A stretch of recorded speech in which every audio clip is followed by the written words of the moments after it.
अस्सलामुअलैकुम दोस्तों। कल वीडियो में मैं आपको वेलकम कहता हूं।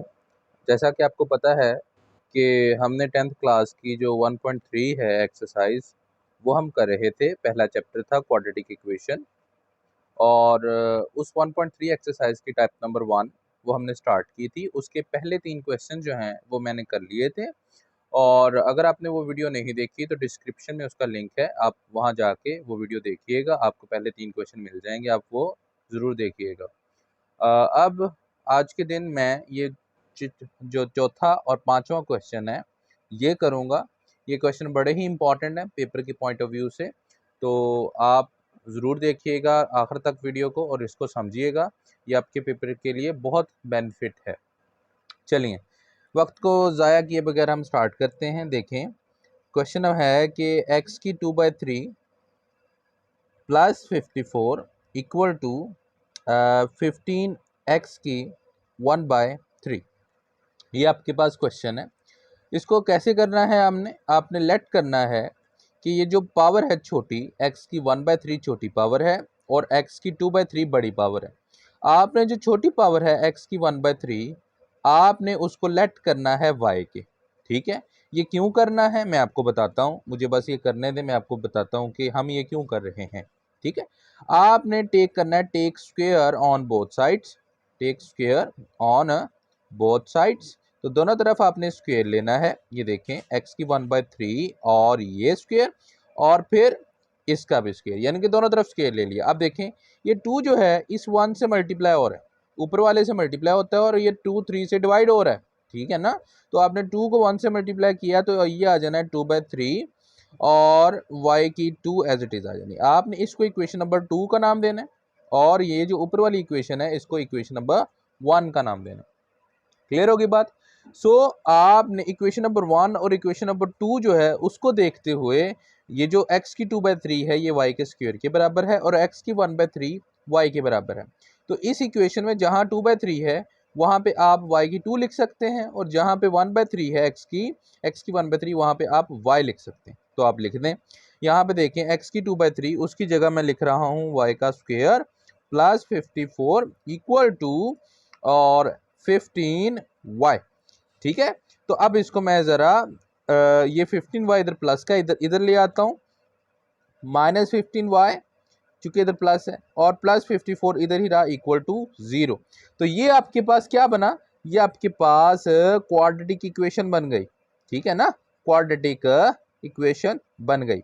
यही वजह है कि हमने ये जो प्रोसीजर है ये वाला प्रोसीजर ये किया है। ठीक है ना, ये इक्वेशन जो थी ये क्वाड्रेटिक नहीं थी, हमने इसको क्वाड्रेटिक में चेंज कर दिया। यही इस एक्सरसाइज का जो एम है वो यही है कि हमने जो डिफरेंट टाइप्स की इक्वेशंस हैं उसको क्वाड्रेटिक इक्वेशन में कन्वर्ट करके आपने, आपके पास 3 मेथड है। ठीक है ना, मैं यहाँ पे 3 मेथड का नाम लिख देता हूँ। आपके पास पहला फैक्टराइजेशन मेथड है, फैक्टराइजेशन। ठीक, दूसरा कंप्लीटिंग स्क्वायर मेथड है, कंप्लीटिंग स्क्वायर मेथड है। ठीक, और थर्ड है आपके पास क्वाड्रेटिक फार्मूला। तो ये आपके पास 3 मेथड है। आप इन 3 मेथड के को यूज करते हुए आप इस इक्वेशन को, क्वाड्रेटिक इक्वेशन को सॉल्व कर सकते हैं और इस क्वाड्रेटिक इक्वेशन को सॉल्व करके उसको कन्वर्ट कर सकते हैं दोबारा से इस इक्वेशन में, और इस इक्वेशन का जो आंसर है वो आप मालूम कर सकते हैं। देखिए हम किस तरह कर रहे हैं। अब देखिए मैं आपको फैक्टराइजेशन करवाने लगा हूँ इसकी। 54 को वाई स्क्वायर से मल्टीप्लाई किया, 54 वाई स्क्वायर आना चाहिए। दो रकमों को मल्टीप्लाई करने से 54 वाई स्क्वायर आना चाहिए और उसको प्लस माइनस करने से 15 आना चाहिए। ठीक है जी, तो आप ये देखें y का square -9y minus 6y plus 54 equal to 0। देखें 9 और 6 को मल्टीप्लाई करने से 54 आता है और 9 6 को प्लस करने से -15y आता है। अगर आपको फैक्टराइजेशन नहीं पता तो आप मुझे कमेंट बॉक्स में ज़रूर बताएं ताकि मैं आपको वो जो मेथड है वो आपको बता सकूं कि वो किस तरह हम करते हैं। ठीक है ना, तो ये देखें अब इसमें से y जो है इन दोनों में से कॉमन आ रहा है, तो इधर आ गया y। तो देखें y कॉमन आ गया, y -9 यहाँ पे। अब इसमें से -6 जो है वो कॉमन आ रहा है, तो -6 कॉमन आ गया और अंदर वाले साइन जो है वो चेंज हो गए क्योंकि माइनस भी कॉमन है। ठीक है, 9 6 6 54 होता है इक्वल टू 0। अब देखिए ये दो टर्म्स हैं, इस दो टर्म्स में से y माइनस 9 जो है कॉमन आ रहा है, y माइनस 9 कॉमन आ गया, और अंदर वाली साइड पे रह गया y माइनस 6 इक्वल टू 0। ठीक है जी। अब देखिए दो रकमों का प्रोडक्ट इक्वल टू 0 है, या तो पहली रकम इक्वल टू 0 है, ठीक है ना, ताकि 0 इंटू समथिंग 0 हो जाता है। ये जो मैं इसको कह रहा हूँ, मैं ये देखें 0 into something answer 0, something into 0 answer 0, या 0 इंटू 0 आंसर 0। तो ये यही चीज़ है कि कह रहा है कि दो रकमों का जो मल्टीप्लिकेशन है वो 0 है, या तो फिर इसका मतलब पहली रकम इक्वल टू 0 है ताकि 0 समथिंग इंटू 0 हो जाता, या दूसरी रकम इक्वल टू 0 है यानी कि समथिंग इंटू 0 इक्वल टू 0 हो जाता। ठीक है ना, तो इस वजह से हम इसको इक्वल टू 0 रखते हैं y माइनस 9, और इसको भी इक्वल टू 0 रखते हैं ऐसे। ठीक है ना, सॉरी यहाँ पे मिक्स हो रहा है ये।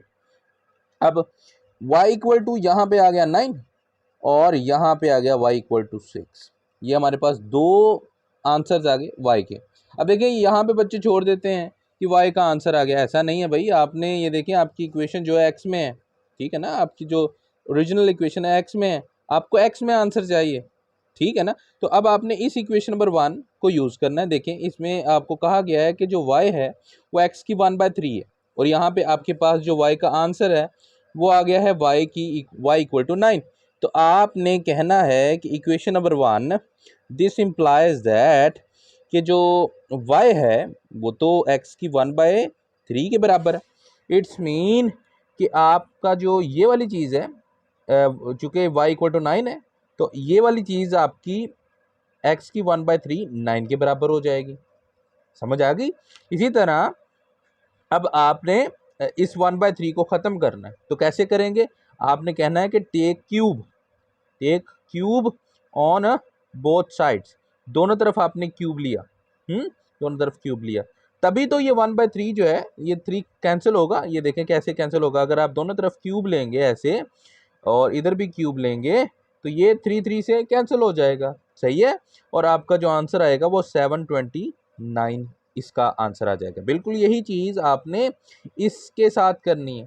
ठीक है, आपने कहना है कि x की 1/3 इक्वल टू है 6 के, और आपने कहना है take cube on both sides. दोनों तरफ क्यूब लिया, और ये देखें 1/3 यहाँ पे भी क्यूब और यहाँ पे भी क्यूब, 3 से कैंसिल, x इक्वल टू 6 की 3 जो होती है वो 216 होती है।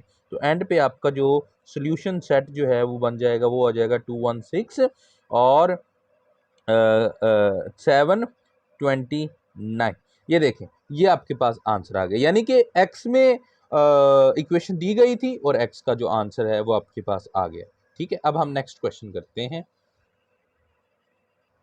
ये देखें, अब ये 5 क्वेश्चन है, इस टाइप का लास्ट क्वेश्चन है, बड़ा ही इंपॉर्टेंट क्वेश्चन है, पेपर में बहुत दफ़ा आता है। तो आप इसको गौर से समझना है, और समझना है, रट्टा नहीं लगाना, क्योंकि मैथमेटिक्स में जो रट्टा है वो बिल्कुल नहीं चलता। ठीक है ना, आपने इसको समझना है। अगर कोई मसला पड़ता है आप मुझे कमेंट बॉक्स में ज़रूर बताएं, मैं उस चीज़ को रिपीट कर दूंगा। ये देखें ज़रा, बिल्कुल वही मेथड, क्या कि ये देखें ये पावर कम है, ये पावर ज़्यादा है, x की -1 है, ये x की -2 है। आपने लेट करना है कि x की -1 जो है वो y के बराबर है। वही मेथड, सिंपल। फिर इसके बाद हम क्या करते होते हैं, बोलें ज़रा मेरे साथ, बोलें कि take square on both sides. Take square on both sides, दोनों तरफ हम स्केल लेते हैं। ठीक है, तो ये देखें यहाँ पे हम लेके दिखाता हूँ मैं आपको, ये देखें ये। ठीक, अब 2 को इस -1 से मल्टीप्लाई करते हैं, घबराना नहीं है बिल्कुल भी। ये देखें -2 y का स्क्वायर। क्वेश्चन बिल्कुल आसान है, बिल्कुल आसान, मुश्किल बिल्कुल भी नहीं है। इसको इक्वेशन नंबर 2 का नाम दें, इसको इक्वेशन नंबर 1 का नाम दें। ठीक है, अब देखें इन दोनों इक्वेशन को गौर से देखें। देखें यहाँ से x की -1 y के बराबर लग रही है, और x की -2 y का स्क्वायर। ये जो इक्वेशन आपको मुश्किल लग रही थी, ये देखें कितनी आसान बन गई। ये देखें x की -2 की जगह मैं y का स्क्वायर लिख रहा हूँ, ये चेक करें, ये देखें y का स्क्वायर लिख रहा हूँ, और +5 एज इट इज़, और यहाँ पे x की -1 की जगह मैं y लिख रहा हूँ। देखें 8y, वही इक्वेशन जो इतनी मुश्किल लग रही थी, ये आपको देखें ये क्वाड्रेटिक इक्वेशन में कन्वर्ट हो चुकी है। ज़रा देखें, और प्लस इधर आके -8y हो गया, और +5 इक्वल टू 0। ये आपकी क्वाड्रेटिक इक्वेशन बन गई। ठीक है, बिल्कुल पिछले क्वेश्चन की तरह क्वाड्रेटिक इक्वेशन बन गई। अब आपके पास तीन मेथड है, जिस तरह मैं बता चुका, फैक्टराइजेशन ये मेथड है, कंप्लीटिंग स्क्वायर का मेथड है और क्वाड्रेटिक फार्मूला है। आप तीनों में से कोई भी यूज करें और इस क्वेश्चन को सॉल्व कर लें। ठीक है, मैं फैक्टराइजेशन पे जा रहा हूँ, वो बड़ा आसान है। अगर आपको नहीं आता आप मुझे कमेंट बॉक्स में बताएं, मैं आपको वो समझा दूंगा। देखें, वक्त को ज़ाया किए बगैर 5 3s are 15, दो रकमों को सोचें जिसको मल्टीप्लाई करने से 15 y का स्क्वायर आना चाहिए और उसको प्लस या माइनस करने से -8y आना चाहिए। तो वो कौन सी रकमें हैं? वो 5 और 3 ही हैं जनाब। ये देखें, 3y का square -5y -3y plus 5 equal to 0। जनाब देखें, minus minus plus 5 3s are 15, y का स्क्वायर मल्टीप्लाई करने से आ रहा है और इसको प्लस कर दें -8y आ रहा है। ठीक है, तो अब इन दोनों में से जनाब y कॉमन आ रहा है। देखें, y कॉमन आ रहा है, 3y अंदर आ गया, -5। इन दोनों में से कोई कॉमन नहीं आ रहा, तो आप -1 कॉमन ले लें। ठीक, जब माइनस लिया कॉमन तो अंदर वाले साइन भी उल्ट जाएंगे। ये देखें, ये माइनस है, ये प्लस हो जाएगा, ये प्लस है, ये माइनस हो जाएगा, इक्वल टू 0 आ जाएगा। ठीक है जनाब, अब देखें ये दो टर्म्स हैं। अच्छा, टर्म्स क्या होती है? आप मुझे कह दें कि सर आप टर्म्स नहीं बता रहे, टर्म्स क्या है? जनाब देखें, ये देखें, मैं यहाँ पे आपको ये देखें, मैं इधर का देता हूँ, देखें खाली जगह है। ये जनाब आप हैं, ये आप हैं, ये ले। ठीक, आप दो साइन के दरमियान खड़े हैं, दो साइन के दरमियान खड़े हैं। भाई आप एक टर्म है, आप एक टर्म है। ठीक, आप एक टर्म है, कोई भी डिजिट दो साइन के दरमियान है। ये ले, ABC दो साइन के दरमियान है, ये एक टर्म है। ये देखें, अब ये दो टर्म्स कैसे हैं? फिर जनाब इसका साइन प्लस है, ये माइनस है, ये दो साइन के दरमियान खड़ी है, ये पहली टर्म है। और ये जनाब दूसरी टर्म है, ये देखें, ये भी दो साइन के दरमियान खड़ी है। ठीक है ना, तो अब इस दोनों टर्म्स में से 3 माइनस 3y -5 कॉमन आ रहा है। ठीक है ना, हमेशा कॉमन टर्म्स में से आता होता है, याद रखें, हमेशा टर्म्स में से कॉमन आता है। 3y -5 आ गया, जब ये कॉमन इधर आया, यहाँ पे ये जस्ट y रह गया, ये ले, ये 3y इधर कॉमन आ गया, यहाँ पे जस्ट -1 रह गया, इक्वल टू 0। दो टर्म्स का जो मल्टीप्लिकेशन है वो इक्वल टू 0 होता है। भाई बता चुका, पहली वीडियो देखें जाके, जो शुरू से वीडियो देखें, वहाँ पे मैं बता चुका, दो टर्म्स का मल्टीप्लिकेशन, दो रकमों का मल्टीप्लाई इक्वल टू 0 है। क्यों होता है ये? या तो पहली रकम इक्वल टू 0 है या दूसरी रकम इक्वल टू 0 है। ये 3y इधर ही रहा, ये 5 माइनस था, इधर आके पॉजिटिव हो गया, 5 इधर 5, ये 3 मल्टीप्लाई हो रहा है, इधर आके जनाब डिवाइड हो गया। ठीक, अब देखें y इक्वल टू -1 है, इधर आके पॉजिटिव 1 हो गया। अब देखें वही मेथड देखें, इक्वेशन नंबर 1, y किसके बराबर है? x -1 के। ठीक, अब आप यहाँ पे लिखें कि equation number 1, this implies that, यानी कि ये कहती है कि y तो है x -1 के, यहाँ पे y 5/3 के बराबर है, तो इसका मतलब x की -1, देयरफॉर लिखें, देयरफॉर, इसलिए भाई इंग्लिश में लिखा करें, इस तरह लिखा करें, आपको नंबर बड़े में अच्छे मिलेंगे। एग्जामिनर समझेगा कि आपको बच्चे को आता है। ठीक है ना, तो अब x की -1 5/3 जो है वो एज इट इज़ आ गया। अब इस -1 का जो उल्लू का पट्टा है, हमने इसको पॉजिटिव करना है। कैसे करें भाई? वो चीज़ आपको याद होगी। कौन सी चीज़ याद है आपको? x की -1 है, इसको पॉजिटिव करना है। कैसे करें? उल्टा दो भाई, ये पावर पॉजिटिव हो जाएगी, ये पावर पॉजिटिव हो जाएगी। ये देखें, यही काम यहाँ पे किया मैंने, 1/x किया, ये पावर पॉजिटिव हो गया। ठीक है जी, अब आप क्या करें, अगर आप इधर से इस तरह उल्टाते हैं, यानी कि इधर मैं इसको लिखता हूँ x/1, तो इधर से भी उलट जाता है जनाब, इधर से भी उलट जाता है। ये लें, ठीक, तो यहाँ पे जस्ट x का जो आंसर है वो क्या आया भाई? 3/5, ये आपका पहला x का आंसर आ गया। इसी तरह ये दूसरा काम भी किया आपने। ये देखें, y की 1 है ना, अब आप वही चीज़ लिखें, x की -1 इक्वल टू 1, वही चीज़ इसको ख़त्म करना है, तो इस चीज़ के मुताबिक ख़त्म करो। ये देखो 1/x हो गया। अब इसके नीचे तो 1 है, इसके नीचे 1 है, जो भी कोई भी डिजिट हो उसके नीचे 1 होता है। अब इसको जब उल्टाएंगे आप, ऐसे उल्टाएंगे, तो 1/1 बन जाएगा, जो कि ऑलरेडी क्या है? 1 है। तो x की दूसरी वैल्यू किसके बराबर आ गई? 1 के बराबर। तो यहाँ पे आप प्यारा सा लिखें सोल्यूशन सेट, और ये जनाब आपका आंसर 1 और 3/5। भाई आपको अगर क्वेश्चन को आपकी समझ आया ये क्वेश्चन, तो कमेंट करें और लाइक भी ज़रूर करें, और मुझे बताएं कि आपने कौन सा क्वेश्चन समझना है। ठीक है ना, ताकि मैं वो क्वेश्चन जो है आपको समझा सकूं। तो thank you so much for watching my videos. नए वीडियोस के साथ मिलते हैं। ये पूरी एक्सरसाइज इंशाल्लाह आपको करवाते हैं।